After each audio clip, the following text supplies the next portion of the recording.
Munkundire nongere mbaye ikaze mwe mwese mukurikiye Inkuru TV muri aya makuru aba ari kuvugwa hirya no hino mu karere. Amakuru tugiye kwibanda cyane kuyari kuvugwa mu gihugu cy'u Burundi. Turagaruka kuri Perezida Evariste Ndayishimiye ayoboye kino gihugu cy'u Burundi, aho ubutegetsi bwa Perezida Evariste Ndayishimiye buri mu ihurizo rikomeye cyane. Ni mu gihe muri iki gihugu cy'u Burundi hagiye kuba amatora y'umwaka w'2027, ariko ubutegetsi bwa Perezida Evariste Ndayishimiye bukaba buri mu kaga gakomeye cyane muri kino gihe.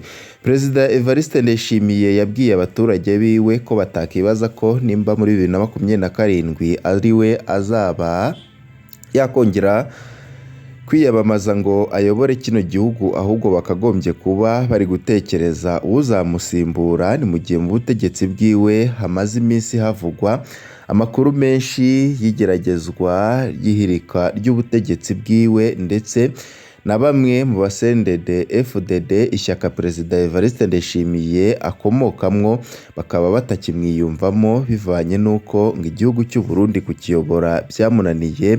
Ngo uyu yahoze ari umusirikare mu mutwe witwaje ibirwanisho wa CNDD FDD, akaza kuba umuperezida w'iki gihugu, ngo nta bushobozi buhambaye afite bwo kuba yayobora igihugu, usibye yuko ngo uyu muperezida yari afite ibindi ashoboye kuba baramuhaye kuyobora kino gihugu, ari uko bamuvangiye mu bijyanye n'amabanga yari guhabwa.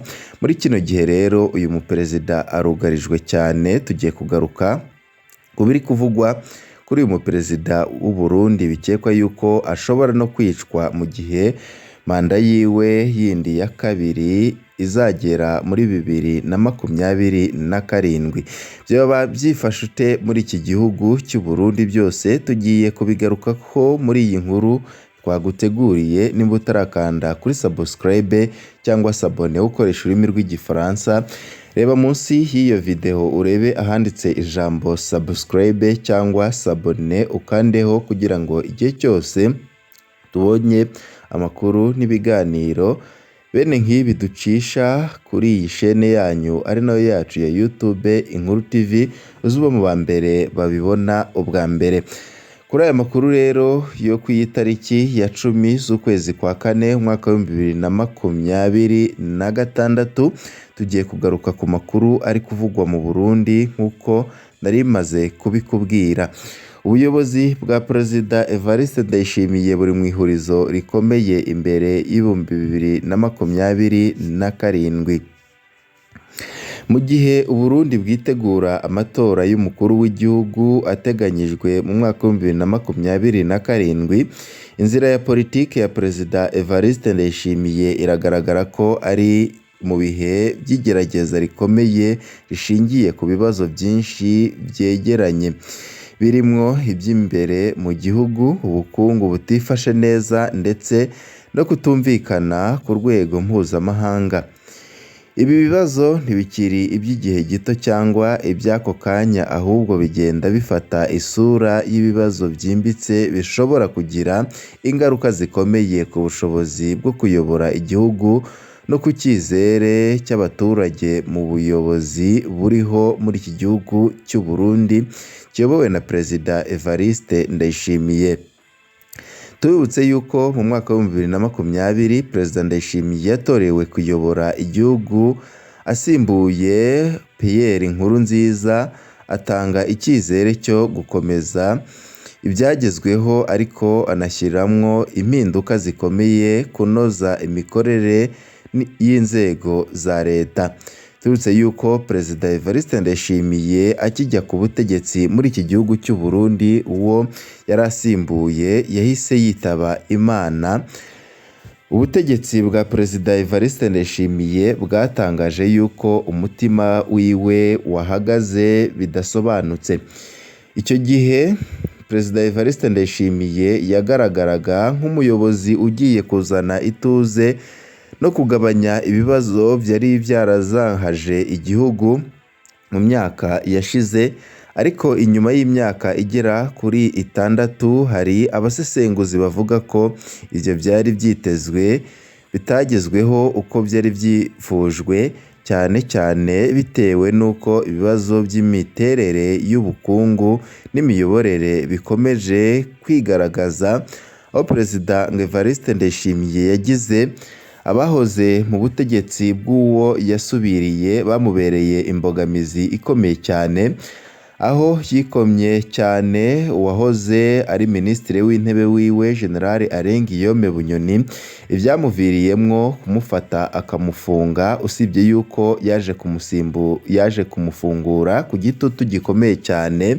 cya bamwe mu bo bafatanyije kuyobora kino gihugu cy'u Burundi, harimo abageneral bahoranye ku rugamba rwa CNDD-FDD ndetse n'igihugu cya Tanzania gifite amateka akomeye cyane ndetse n'amabanga akomeye cyane kuri iki gihugu cy'u Burundi, aho General Guillaume Bunyoni nyine wahoze ari minisitiri wa Perezida Evariste Ndayishimiye yaje gufungurwa, aho benshi bavuga yuko uyu mujenerali gashobora no guhatanira intebe y'igihugu hamwe n'ibindi bihangange muri ubu butegetsi bwa Perezida Evariste Ndayishimiye, aho Ndayishimiye ngashobora kutazongera no kuba umukandida avuye mu ishyaka rya CNDD-FDD mu guhatanira umwanya w'umukuru w'igihugu. Uyu muperezida ari kuvugwaho byinshi cyane ko ashobora no kwicwa mbere y'amatora na bamwe mu bari mu ishyaka ryamutanze kugira ngo abe umukandida ku mwanya w'umukuru w'igihugu, usibye yuko ngo uyu muperezida n'ubundi kujyaho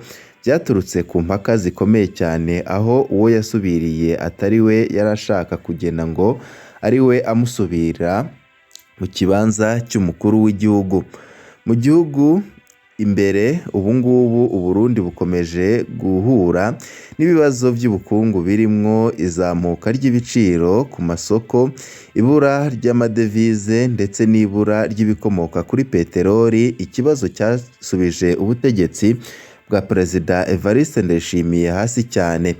Ibi bibazo bigira ingaruka ku mibereho y'abaturage, bikongera igitutu ku buyobozi, aho twababwira yuko ngo bamwe mu bafatanyije kuyobora iki gihugu na Perezida Evariste Ndayishimiye ariko ngo baba batavuga rumwe mu ntamatama, bari mu gihugu kimwe kandi bari mu buyobozi bumwe, ngo baba bafite uruhare rukomeye cyane muri iri bura ry'amadevize ndetse na peteroli, aho uyu muperezida yigeze gufata icyemezo gikomeye cyane cyo gufata amafaranga ayahindura ibipapuro, ngo bivuye ku buryo bamwe mu bihangange bari barafashe amafaranga ya leta barayiba maze bayabika mu nzu, ahitamo kuyahindura ibipapuro.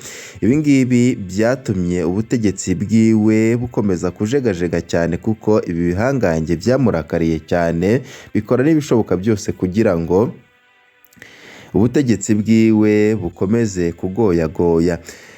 Nicyo cyatumye havugwa ibura ry'ibikomoka kuri peteroli ku murindi ukomeye cyane. Ni kuva Perezida Evariste Ndayishimiye yahindura amafaranga ibipapuro ndetse agafunga n'uwahoze ari minisitiri wiwe w'intebe, amushinja yuko ashaka kumukorera kudeta, ndetse akaba yari yihishe n'inyuma y'uwo mugambi wo kuba bari barafashe amafaranga ya leta barayiba maze bayabika mu nzu yabo kugira ngo ubukungu bw'u Burundi bukomeze bugwe hasi.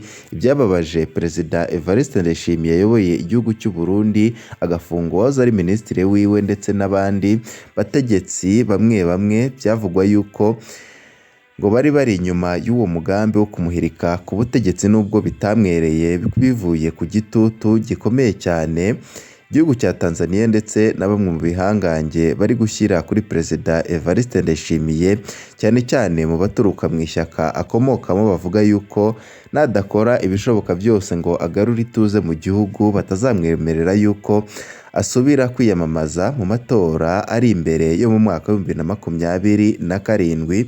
Nimba ari umuperezida akomerejwe cyane muri kino gihe ni Perezida Evariste Ndayishimiye, ari ku gitutu gikomeye cyane. Hari n'abavuga yuko ashobora kwicwa mbere y'amatora cyangwa agakurwa ku butegetsi. Hari kandi n'ibibazo by'imiyoborere, aho bamwe mu baturage n'impuguke bagaragaza impungenge ku mikorere y'inzego za leta, bavuga ko hakiri icyuho mu mikorere ishingiye ku mategeko no mu guha umwanya uhagije inzego zitandukanye kugira ngo zigire uruhare mu ifatwa ry'ibyemezo, aho ibindi abari mu butegetsi bwa Perezida Evariste Ndayishimiye bamushinja ari uburyo Perezida Evariste Ndayishimiye ngo ibyemezo byinshi ari we abifata, atizera ba minisitiri biwe kuko ngo abakeka yuko bari mu bashaka kumukura ku butegetsi. Ku rwego mpuzamahanga, Perezida Ndayishimiye yagiye agaragaza ubushake bwo kuzamura ijwi ry'u Burundi, dore ko anaheruka gutorerwa kuyobora umuryango w'ubumwe bwa Afurika. Icyakora hari ibikorwa byateje impaka nko gushyigikira icyemezo cyo gushyira Macky Sall mu mwanya ukomeye wo kuyobora umuryango w'abibumbye. Iki gitekerezo kitakiriwe neza na bimwe mu bihugu bigize uwo muryango, bituma havuka kutumvikana ku buryo ibyemezo bifatwa muri uyu muryango, aho bamwe benshi batangiye kunenga imiyoborere ndetse n'imitegekere ya Perezida Evariste Ndayishimiye. Abasesenguzi bagaragaje ko ibi byagaragaje ikibazo mu mikorere ishingiye ku bufatanye no kugisha inama, aho bamwe babonaga ko hariho gufata ibyemezo mu buryo bwihariye aho kuba mu buryo bwumvikanywe busesenguye nk'uko bisabwa mu miryango mpuzamahanga. Icyo bikora kuri iki cyemezo cyo ko Perezida Evariste Ndayishimiye yatorewe kuyobora ubumwe bwa Afurika byagarutsweho n'umukuru w'igihugu cy'u Rwanda nyakubahwa Paul Kagame ubwo bamubajije uko abona itorwa rya Perezida Evariste Ndayishimiye. Perezida Paul Kagame yavuze yuko amufitiye icyizere yuko azabishobora kandi azashyiramo imbaraga zikomeye cyane. Ibyatunguye benshi cyane, aho batari biteze yuko umukuru w'igihugu cy'u Rwanda yavuga ayo magambo kuri Perezida Evariste Ndayishimiye. Bisanzwe bivugwa yuko batarabana ijisho ryiza bivanye n'uko Perezida Evariste Ndayishimiye ashinjwa yuko yabakorana na FDLR yasize ikoze jenoside, harimo abasize bakoze jenoside mu Rwanda. Ubu ikibazo gikomeye si ukumenya niba azongera kwiyamamaza uyu muperezida Ndayishimiye gusa, ahubwo n'ubuyobozi bwe bukomeza kuyobora igihugu mu buryo buhamye mu gihe ibibazo bikomeye kwiyongera. Kuyobora igihugu muri iki gihe bisaba guhangana n'ibibazo by'imbere mu gihugu, kuzahura ubukungu no kunoza umubano n'ibindi bihugu. Ibi byose bisaba ubuyobozi bufite icyerekezo, bushyira imbere ubufatanye no gukorera mu mucyo. Mu gihe amatora ya 2027 agenda yegereza, Perezida Ndayishimiye ari mu bihe bisaba ubushishozi n'ingamba zikomeye kurusha mbere hose. Icyizere cyo gukomeza kuyobora igihugu kizashingira ku bushobozi bwo gukemura ibibazo bihari no kugarura icyizere mu baturage no ku rwego mpuzamahanga. Icyo bikoze, Perezida Evariste Ndayishimiye ngo afite abamurwanya bari mu butegetsi bwiwe, aho bamwe n'abandi bafite impungenge ku buryo Perezida Evariste Ndayishimiye azagera kuri ibi asabwa kugira ngo yongere yiyamamarize iyindi manda, mu gihe n'abari mu ishyaka akomokamo bakomeje kumurwanya bikomeye cyane, aho ngo yikeka yuko bashobora no kumwica, aho Perezida Evariste Ndayishimiye adatinya kuvuga yuko abaturage biwe baba batekereza uwundi azamusimbura mu gihe yaba atagejeje muri 2027 akiriho, kigaragaza yuko uyu muperezida afite icyizere gike cyo kubaho, mu gihe azi ko hari ibihangange biri mu butegetsi bwiwe biri kumurwanya hasi no hejuru. Icyizere rero cy'uko Perezida Evariste Ndayishimiye yakongera kuyobora iyindi manda kiri hasi cyane, bityo ikibazo si ukongera manda gusa, ahubwo ni ugushimangira ubuyobozi bufite ireme bushobora guhangana n'ibibazo byinshi kandi bugatanga icyerekezo cyizewe ko Burundi buzakomeza kuva mu bibazo burimwo muri kino gihe. Ibibazo byinshi abasesenguzi bavuga yuko byaba byaraturutse kuri manda Pierre Nkurunziza yashatse kwiha ikurikije amategeko ndetse n'amabwiriza shingiro y'u Burundi. Perezida Evariste Ndayishimiye abamurwanya bashobora kuzamutembagaza mu gihe manda yiwe itararangira. Ibibazo byinshi cyane bihanze uyu muperezida, cyabikoze bamwe n'abandi bavuga yuko ashobora no kwicwa mbere mu gihe kino gihugu cy'u Burundi gisanzwe kibamwo ibintu bitunguranye cyane nk'iturika riherutse kuba mu mujyi mukuru wa Bujumbura, aho benshi biketse yuko ryaba ari igeragezwa ry'ihirika ry'ubutegetsi bwa Perezida Evariste Ndayishimiye, mu gihe uyu muperezida ari mu bibazo bitandukanye muri kino gihe, cyane cyane yugarijwe n'ibibazo bijyanye n'umutekano wiwe ndetse n'uwo baturage biwe. N'amakuru tuzatubandanya kubaha kuri ino shene ya Inkuru TV. Nimba utarakanda kuri subscribe banza ufyondeko kugira ngo igihe cyose tubonye aya makuru uzuba mu ba mbere bayaronka ubwa mbere. Bibe byiza nibyo mbifurije.